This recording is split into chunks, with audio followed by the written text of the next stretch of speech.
স্বাগতম বন্ধুসকল।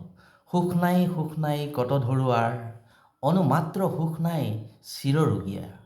হয় বন্ধুসকল, মই আপোনালোকক দি থাকোঁ দুই এটা স্বাস্থ্যৰ টিপছ। আজি পুনৰ উলিয়াই লৈছোঁ হোমেন বৰগোহাঞিদেৱৰ সৰল জীৱন সুখী জীৱনৰ এটা কথা শ্বেয়াৰ কৰিবলৈ। মনত ৰাখিবচোন, এটা কথা শ্বেয়াৰ কৰিবলৈ শুনিবচোন।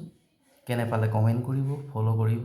এজন বিখ্যাত পক্ষীবিদ, কবি আৰু লেখক আমেৰিকান জন বেৰো ৭৬ বছৰ বয়সতো তেওঁ সুস্থ সবল কমৰ্থ হৈ আছে। এটা কাৰণ ব্যাখ্যা কৰিবলৈ ক'লে যে কিয় কৰে, এনেকুৱা এখন ব্যাখ্যা কৰি লিখাচোন ছাত্ৰ ছাত্ৰীসকলৰ কাৰণে। তুমি কেনেকৈ ইমান সুস্থ সবল হৈ আছা? তেতিয়া তেওঁ কোনকেইটা কথা কৈছিলে মই আপোনালোকৰ লগত শ্বেয়াৰ কৰিছোঁ, শুনিবচোন। যৌৱনসুলভ শক্তি সামৰ্থ্যৰ ৭৬ বছৰ বয়সতো অটুট থকাৰ গোপন ৰহস্যটো হ'ল যে মই এটা অতি সৰল জীৱন যাপন কৰোঁ।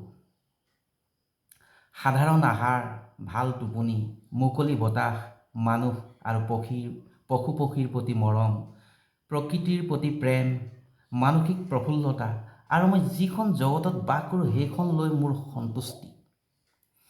এইবোৰে মোৰ হ'ল দৈহিক সুস্থতা আৰু মানসিক প্ৰফুল্লতাৰ কাৰণ। মই এটা সুখী জীৱন যাপন কৰিছোঁ, এইবুলি আৰম্ভ কৰিছিল। বৰ গুৰুত্বপূৰ্ণ কথাকেইটা ক'লে। কেনে লাগিলে শ্বেয়াৰ কৰি কৃষ্ণ।